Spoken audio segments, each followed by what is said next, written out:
Hi, everybody. Today I wanted to take some time to introduce you to a website called Whiteboard.chat.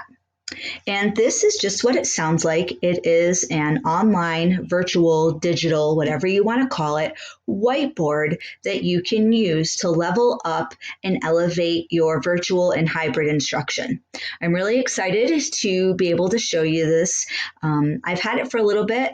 Mrs. Parks shared it with me not too long ago, but it has so many bells and whistles. It's kind of taken me a while to figure out everything that it can do. Okay, so again, the website is whiteboard.chat and it looks like this. When you get here, you will click on the blue Start Drawing button. Once you're here, you see that it gives you a couple options to start with. The first one is Start Teaching. Probably the more popular of the two. Start Teaching allows you to share a whiteboard that you've created with your class, and you can get a URL, a QR code, or a letter numeric code that they can share and type in here, enter the classroom code, and every child in the class, when using this method, the Start Teaching method, gets their own grid that they are all individually using and that the teacher can then see live in real time. Okay, and you can kind of see that it says that here on the page. I can finally assess student learning and progress in real time. Okay, you can see what it is that they're doing. The Start Collaborating is a single board with multiple users, with multiple students. Again, you are sharing a code, a URL, or the QR code with your students either in Canvas or in your Zoom chat, and they can write on it. However, everybody is seeing that live in time on that one board, okay?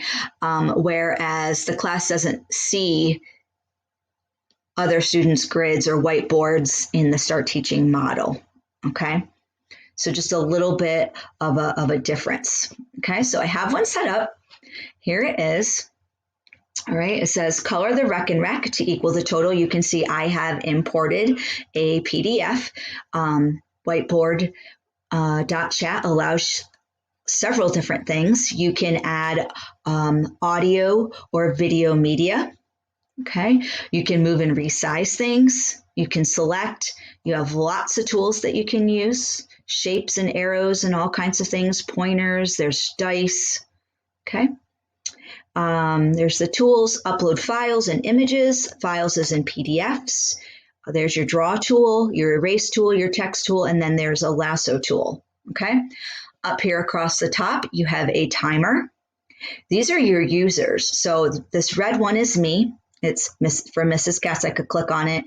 This is for me as the student in a different browser. I'm going to talk to you about that in a second. You've got some user settings here. There's a poll, a video call, and then there's your invite button. Here's that classroom code I was talking about, the QR code, and then here's the URL code that you can copy. Okay. If you want to try a timer, it embeds it. So I could do this here. Instant start. Let's put 3 minutes. We'll set it. Okay. There it is. It does allow you to move it anywhere you'd like on the page as it counts down. Okay. There is an undo button and a redo button. So those are up there. Okay. But what I'd like to show you right now is the student side. Okay. So again, I would go up here to get that invite. You would copy the code and paste it either in your Zoom chat or your Canvas, wherever you want it, and students would have access to it. So I'm going to click down here on my browser. That timer stayed, so there it is. And it says, the directions say color the rec and rec. Here at the top, you can see that it is the student board. On the other board that was red, it says instructor board, so you know what's what, okay? And you would color. So I'm going to come down here, color in these little circles to make 7. I'm going to do 5 and 2. I like to use the top bunk, bottom bunk. And then of course, I'm going to fill in my equation, okay? You can skip around. Let's do 12. So here I might do, I'm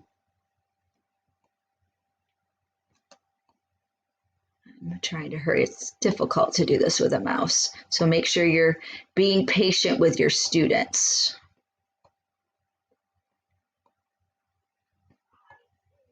As they're also manipulating this.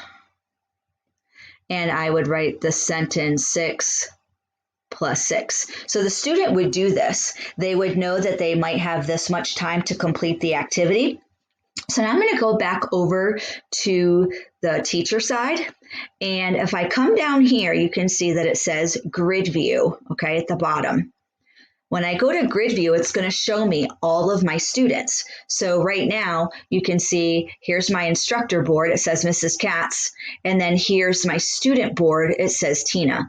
So when I click on that student board, it makes it a little bit bigger and you can see that it has given me the, it's showing me as the teacher what I just did as the student.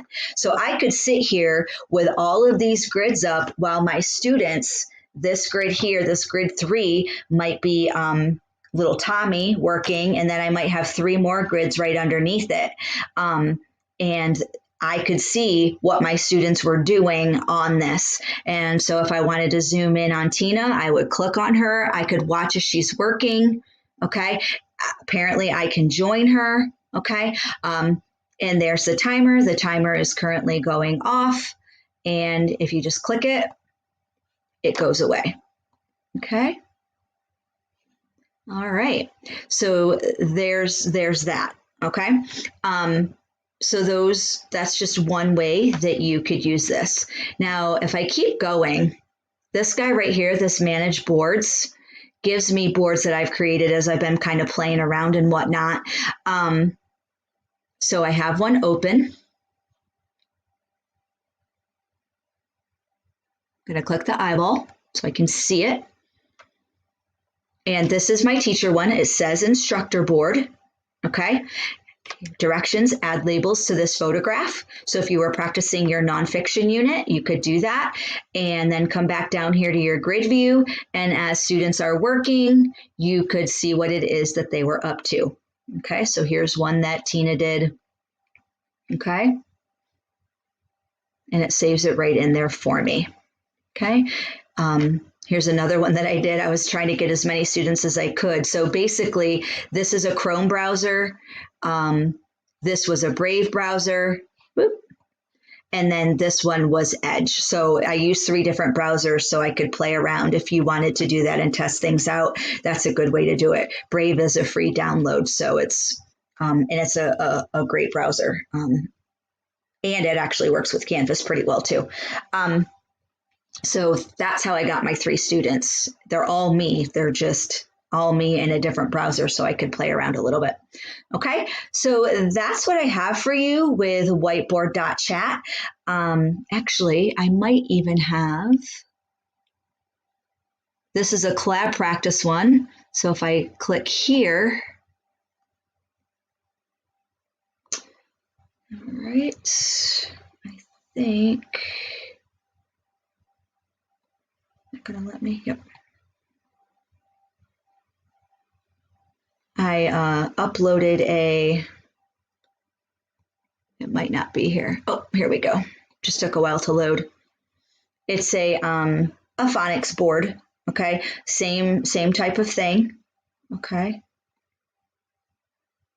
and when you go into, there is no grid mode here. So when you go into student mode, the student sees this on their end and they could write, an F for face here, and we would all see it on our boards as well, all at the same time. Okay. Oh yeah, somehow it got deleted, it looks like. So if I were to share this, I could come up here. I'm going to go to invite. I'm going to copy that. I'm going to come down in here to Brave. Paste it in. And now as a student, I am going to see the same thing.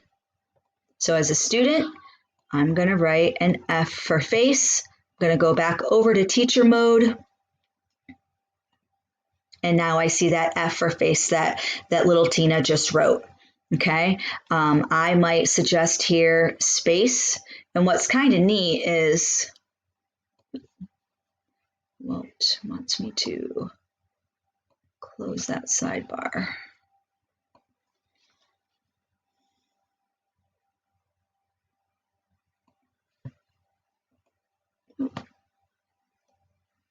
Oh, it's only read only right now. Okay, hold on. There we go. So now when I click it, I could make it say space as a teacher, but when I click back over to the student view, they also see what I just did. So we're all sharing it. You can see there's no grid mode for it. So this is the collaboration. We're all contributing to this one page. Okay, so you would call on different people possibly to fill these in, and then there's a whole bunch in this particular slide PDF set that, okay, so this might be, stack. Okay, and then when you go back, there's the stack. Okay, so it's pretty neat. This one, like I said, there's no grid, so you're not watching your students all independently. You are collaboratively contributing to this activity. This might be a great I do, we do piece of a lesson, and then the teaching moment and where you see the individual student ones could be your you do piece, okay, in your closure. All right, let me know if you have any questions about whiteboard.chat. It is a free website. You can create an account so that it remembers you. As I said, I created an account for myself. Let's see. Yep. So here I am as my account, and I used my school email, and then for the student, all they have to do when they get that link is type in their name. That's all they have to do, and it lets them in. Let me know if you have any questions, and I hope you enjoy Whiteboard Chat.